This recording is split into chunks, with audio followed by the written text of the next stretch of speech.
Hi guys, ఎలా ఉన్నారు? నేను మీ Ravikiran. Welcome back to my channel. And ఈరోజు మనం 2021 KTM Adventure 390 bike ride review చేస్తున్నాం. సో ఈరోజు ఈ వీడియో ఏంటంటే టోటల్గా మనం అంటే ఆఫ్ రోడ్లో చేస్తున్నాము. సో ఇంతకుముందు నేను ఆల్రెడీ ఆన్ రోడ్లో దీని పవర్ ఎలా ఉంటుంది, ట్రాక్షన్ కానీ క్విక్ షిఫ్టర్ కానీ ఎలా ఉన్నాయి అనేది ఇంతకుముందు ఆల్రెడీ వీడియో చేశాను. సో ఆ వీడియో లింక్ నేను పైన ఇస్తాను చూడండి. బట్ ఈ వీడియో ఏంటంటే మనకి ఇప్పుడు ఒక మంచి ఆఫ్ రోడ్ ప్యాచ్ అనేది ఉంది. సో ఇలాంటి ప్లేస్లో ఈ బైక్ రియల్గా మనకి ఎలా పర్ఫామ్ చేస్తుంది అనేది ఈరోజు మనం ఈ వీడియోలో చెక్ చేస్తాం. అండ్ ఈ బైక్ రైడింగ్ ఫీలింగ్ కానీ ఇవన్నీ కూడా ఎలా ఉన్నాయో ఈచ్ అండ్ ఎవ్రీథింగ్ నేను మీకు క్లియర్గా చెప్తాను. సో వీడియో మీరు ఎండ్ వరకు చూడండి. అండ్ మీరు కానీ మన వీడియోస్ ఫస్ట్ టైం చూసిన వాళ్ళంటే కూడా ఛానల్ని సబ్స్క్రైబ్ చేయండి అండ్ నోటిఫికేషన్ ఐకాన్ ఆన్ చేయండి. సో దట్ నేను వీడియో పెట్టిన వెంటనే మీకు అప్డేట్ వస్తుంది. సో బేసిక్గా ఈ బైక్ ఏంటంటే 390cc 43.5 PS power and 37 Nm torque ఉంది. దీంట్లో ట్రాక్షన్ కంట్రోల్ ఉంది, క్విక్ షిఫ్టర్ ఉంది, బై డైరెక్షనల్ క్విక్ షిఫ్టర్, అది కూడా అప్ అండ్ డౌన్ రెండు కూడా చేసుకోవచ్చు. అండ్ డ్యూయల్ ఛానల్ ABS, వెనకాల ABS స్విచబుల్. సో మెజరల్ టైర్స్ వస్తున్నాయి, డ్యూయల్ స్పోర్ట్ టైర్స్ ఇవి. అంటే మీకు ఇలాంటి ఆఫ్ రోడ్ కండిషన్స్లో వాడచ్చు as well as on road రెండింటిలో కూడా మీరు వాడుకోవచ్చు. అండ్ ఫ్యూల్ ట్యాంక్ కూడా 14.5 లీటర్ ఫ్యూల్ ట్యాంక్. సో మనం స్టార్ట్ అయితే ఇద్దాం bike. So initial impressions bike మీద కూర్చోగానే బైక్ హైట్ అనేది చాలా ఎక్కువ ఉంది. సో నా హైట్ 5'7" ఉంటాను. సో నాకు జస్ట్ టిప్ టో అవుతుంది. 5'8" ఎక్కువ ఉన్న వాళ్ళకైతే ఈ bike easy accessible. So mirrors అయితే వేస్ట్ యాక్చువల్గా, అసలు విజనే లేదు, జీరో విజన్ ఇది. అసలు వెనకాల ఏముందనేది కూడా ఏమీ కనబడట్లేదు అండ్ వైబ్రేషన్స్ అవుతున్నాయి. అండ్ పవర్ యాక్చువల్గా ఓపెన్ చేస్తుంటే పవర్ అనేది చాలా వస్తుంది. అండ్ ఇప్పుడు ట్రాక్షన్ కంట్రోల్ యాక్చువల్ ఆన్ ఉంది, చూసారు నేను ఇందాక పవర్ ఎక్కువ ఇచ్చాను. సో స్కిడ్ అవ్వట్లేదు. సో ఇక్కడ ట్రాక్షన్ కంట్రోల్ మీకు బ్లింక్ అవుతుంది చూడండి. ఇప్పుడు ట్రాక్షన్ కంట్రోల్ అనేది వర్క్ చేస్తుంది. సో ఒకవేళ ట్రాక్షన్ కంట్రోల్ ఆఫ్ చేస్తే ఎలా ఉంటుందో అది కూడా చూపిస్తాను మీకు. ఇప్పుడు సెట్లోకి వెళ్ళేసి మోటార్ సైకిల్ MTC అండ్ ఇప్పుడు ఆఫ్ అయిపోయింది. ఇప్పుడు నేను యాక్సిలరేషన్ ఒకవేళ ఎక్కువ ఇచ్చాను అనుకోండి, వీల్ అనేది వెనకాలే స్కిడ్ అవుతూ ఉంటుంది. ఇప్పుడు చూడండి, మీరు జస్ట్ సౌండ్ వినండి.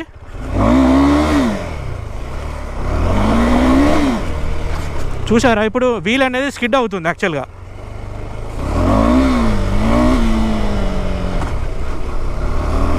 So this is MTC.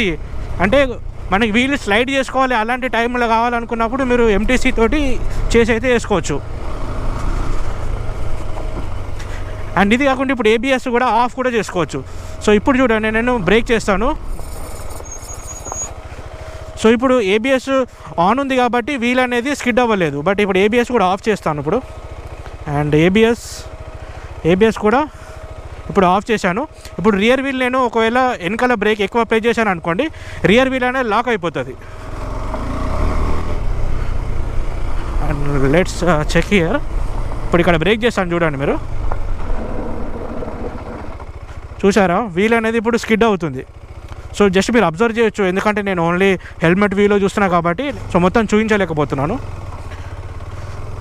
So మనకి ABS ఇలాంటి ప్లేస్లలో అయితే కొంచెం యాక్చువల్గా ఆఫ్ ఉండాలి. అండ్ ఇలాంటి బైక్ ఇలాంటి ప్లేసెస్లో అంటే నార్మల్ ఇట్లా ఉన్నప్పుడు వెళ్ళొచ్చు, కానీ ఎక్స్టెన్స్ అంటే ఇట్లా రాళ్ళు అలాంటి ప్లేసెస్కి వెళ్ళాలనుకుంటే కొంచెం ఇబ్బంది అవుతుంది. ఎందుకంటే దీనికి అలా వీల్స్ ఉంటాయి కాబట్టి పెద్ద స్ట్రెంత్ ఏమి ఉండవు. అండ్ శాడ్లింగ్ కూడా చేయొచ్చు ఈ బైక్ తోటి. ఇప్పుడు చూడండి, నేను శాడ్లింగ్ చేస్తున్నా అంటే బైక్ మీద నిలబడి యాక్చువల్గా రైడ్ చేస్తున్నా. సో ఇలాంటి ప్లేసెస్లో అయితే ఏమి కాదు, కానీ ఎక్స్టెన్స్ ఆఫ్ రోడింగ్ అంటే కొంచెం కష్టం అవుతుంది. Wow, it's very nimble. And మళ్ళీ ఒకసారి వెళ్దాము బ్యాక్ సైడ్. సో ఈ వీడియో టోటల్ ఒక రైడ్ ఎక్స్పీరియన్స్ మాత్రమే.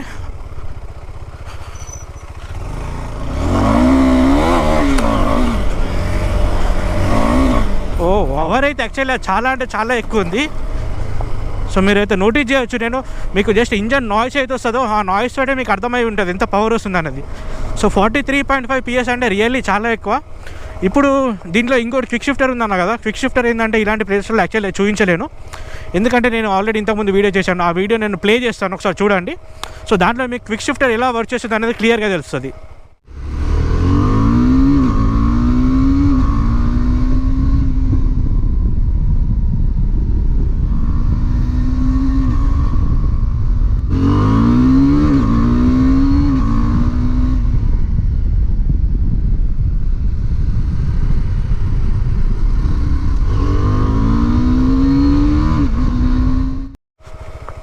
సో చూశారు కదా క్విక్ షిఫ్టర్ ఎలా వర్క్ చేసిందో. సో సింపుల్, ఫాస్ట్గా వెళ్తున్నప్పుడు మనం గేర్స్ అనేది అప్ చేసేసుకోవచ్చు వితౌట్ క్లచ్. సో క్లచ్ లేకుండా మనం గేర్స్ అప్ చేసుకోవచ్చు, డౌన్ చేసుకోవచ్చు. సో అది క్విక్ షిఫ్టర్.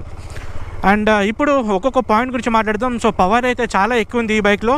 ఒకవేళ మీరు పవర్ గురించి కావాలనుకుంటే మాత్రం definitely you can go for this. And ఒకటి ఏంటంటే హైట్ ఒకటి మెయిన్గా ప్రాబ్లం. అండ్ మోడ్స్ కూడా వేసుకోవచ్చు. అంటే ఈ విండ్షీల్డ్ ఉంది కదా, దీనికి యాక్చువల్గా విండ్ ఎక్కడ డిఫ్లెక్ట్ చేయదు. మీరు పెద్ద విండ్షీల్డ్స్ ఏమైనా వేసుకుంటే మాత్రం మీకు విండ్ అనేది డిఫ్లెక్ట్ అవుతుంది. అండ్ ఈ మిర్రర్స్ యాక్చువల్లీ యూజ్లెస్. సో ఈ మిర్రర్స్ అనేది వేరే వేసుకోవాలి. అండ్ ఈ వైబ్రేట్ కూడా చాలా అవుతుంది. అండ్ ఒకవేళ వైబ్రేషన్స్ గురించి చూసుకుంటే హయ్యర్ ఆర్పిఎమ్స్లో లిటిల్ వైబ్రేషన్స్ ఉన్నాయి, బట్ నార్మల్గా ఉన్నప్పుడు అయితే ఏమైతే తెలియట్లేదు. And next mileage. So mileage విషయానికి వస్తే ఈ బైక్ మైలేజ్ 22 వరకు ఆన్ అండ్ యావరేజ్ మైలేజ్ ఉంది. So 22 for 390cc. ఇంకోటి కూడా ఏంటంటే ఈ బైక్ టోటల్గా లైక్ పవర్ ఎక్కువ ఉంటుంది, సో స్పీడ్ ఎక్కువ ఉంటుంది కాబట్టి కంప్రెషన్ రేషియో ఎక్కువ ఉంటుంది. సో ఇవన్నిటిని బేస్ చేసుకుంటే కొంచెం పవర్ ఎక్కువ ఉన్నది కాబట్టి మైలేజ్ అయితే పెద్ద మనకి అంత పట్టించుకునే అవసరం లేదు, బికాజ్ పవర్ ఎక్కువ ఉన్నప్పుడు ఆబ్వియస్లీ మైలేజ్ అనేది తగ్గుతుంది. అండ్ నెక్స్ట్ సస్పెన్షన్ చూసుకుంటే దీని సస్పెన్షన్ స్టిఫ్ ఉంది. సో ఇలాంటి రోడ్లో మనం వెళ్తున్నా కూడా సస్పెన్షన్ అనేది స్టిఫ్ ఉంది. సో మరీ సాఫ్ట్ ఏం లేదు. సో ఒకవేళ మీరు సాఫ్ట్ చేసుకోవాలనుకుంటే కూడా రియర్ సస్పెన్షన్ అవుతుందో ఆ రియర్ సస్పెన్షన్ మీరు సాఫ్ట్ చేసుకోవచ్చు. ఇది ఫ్రంట్ మాత్రం అడ్జస్టబుల్ కాదు. ఫ్రంట్ యూఎస్డి ఫోక్స్ ఉన్నాయి, WP యాపెక్స్వి. సో మీకు హిమాలయన్లో ఎంత అయితే స్మూత్ ఉంటుందో సో అంత స్మూత్ దీంట్లో అయితే ఉండదు. అండ్ ఇప్పుడు ఇంకొక టెస్ట్ ఏంటంటే అసలు షార్ట్ రైడర్స్ ఉన్నప్పుడు ఇలాంటి ప్లేస్లో టర్నింగ్స్ అవుతుందా కాదా అనుకుంటే యాక్చువల్గా కాళ్ళు కింద పెట్టుకొని రివర్స్ చేయడం చాలా కష్టమయ్యేది, ఎందుకంటే హైట్ ఎక్కువ ఉంది. సో ఒకవేళ అన్ఈవెన్ ప్లేస్ ఉందనుకోండి బండి అనేది కింద పడిపోతుంది. అండ్ ఒక్కసారి ఇక్కడ మనం స్లైడ్ చేద్దాం.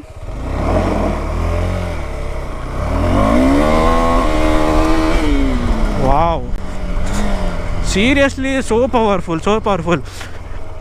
బైక్ రైడింగ్ స్కిల్స్ ఎక్కువ ఉంటే మాత్రం ఈ బైక్ తోటి రియల్గా మీరు ఆడుకోవచ్చు. ఇలాంటి లూజ్ గ్రావెల్ అయితే లిటరల్ కెన్ ప్లే, మీకు రైడింగ్ స్కిల్స్ ఎక్కువ ఉంటాయి. అండ్ దీని ప్రైస్ చూసుకుంటే 3,70,000 రూపీస్ ఆన్ రోడ్ ప్రైస్ ఉంది. అంటే ఈ ప్రైస్ కూడా కొంచెం ఎక్కువ తక్కువ ఉంటుంది, అది షోరూమ్ టు షోరూమ్ మీరున్న ప్లేస్ టు ప్లేస్ చేంజ్ ఉంటుంది. సో ఎగ్జాక్ట్ డీటెయిల్స్ కావాలంటే షోరూమ్ డీటెయిల్స్ కింద ఇస్తాను. So you can contact them. So ఈ బైక్ ఎవరు కొనాలంటే మీకు టూరింగ్ చేయాలని అనుకుంటే మాత్రం ఈ బైక్ కొనుక్కోవచ్చు. అండ్ హైట్ కూడా మీరు ఎక్కువ ఉంటే పర్లేదు. సో ఎందుకు ఇంత నేను చెప్తున్నా అంటే బండి షార్ట్ రైడర్స్ కొన్న తర్వాత మళ్ళీ రిగ్రెట్ ఫీల్ అవుతారు. సో కాబట్టి చెప్తున్నా, ఈ బైక్ ఏంటంటే హైట్ ఉన్న వాళ్ళు బైక్ కొనుక్కుంటే మీకు కొంచెం యాక్సెస్ చేయడానికి బాగుంటుంది. అంటే డిఫరెంట్ లొకేషన్స్లో వెళ్ళాలన్నా కూడా మీకు ఈజీగా ఉంటుంది ఈ బైక్ తీసుకుంటే. అండ్ వీళ్ళు పెట్టిన ప్రైస్కి యాక్చువల్గా వర్త్ ఉందా అని అంటే యాక్చువల్లీ వర్త్, ఎందుకంటే దీంట్లో ఉన్న ఎలక్ట్రానిక్స్ వేరే బైక్లో దేంట్లో లేవు. ఎందుకంటే దీంట్లో ట్రాక్షన్ కంట్రోల్ ఉంది, ABS స్విచబుల్ ఉంది, total LED system, Bluetooth connectivity, navigation చూసుకోవచ్చు. అంటే అప్లికేషన్ ఉంటుంది, మనం అది సబ్స్క్రిప్షన్ తీసుకుంటే మీరు దీంట్లో నావిగేషన్ కూడా మీరు చూసుకోవచ్చు. అండ్ క్విక్ షిఫ్టర్ ఉంది, బై డైరెక్షనల్, అసలు వేరే ఏ బైక్లో లేదు ఈ సెగ్మెంట్లో. సో డ్యూక్ 390 అండ్ అడ్వెంచర్ 390 ఈ రెండిట్లో మీకు క్విక్ షిఫ్టర్ అనేది ఉంది. సో క్విక్ షిఫ్టర్ కూడా మీకు చాలా మంచిగా యూజ్ అవుతుంది. సో ఆఫ్టర్ 7,000 RPM మీకు క్విక్ షిఫ్టర్ అనేది చాలా బాగా వర్క్ చేస్తుంది. సో ఇదైతే మీకు ఈ బైక్ గురించి రైడ్ ఎక్స్పీరియన్స్ వీడియో. సో నాకు తెలిసి మీకైతే ఈ బైక్ గురించి వీడియో అయితే అర్థమైంది అనుకుంటా. సో వీడియో మీకు నచ్చితే లైక్ చేయండి, షేర్ చేయండి, నేను సబ్స్క్రైబ్ చేయడం మర్చిపోకండి, ఎందుకంటే ఇలాంటి కంటెంట్ ఇక ముందు చాలా వస్తుంటాయి. So do subscribe, stay connected. And కూడా నేను మొత్తం ఇన్స్టాగ్రామ్లో పోస్ట్ చేస్తాను. నా ఇన్స్టాగ్రామ్ ID కూడా Ravikiran Kasturi. So keep following me. This is Ravikiran signing off.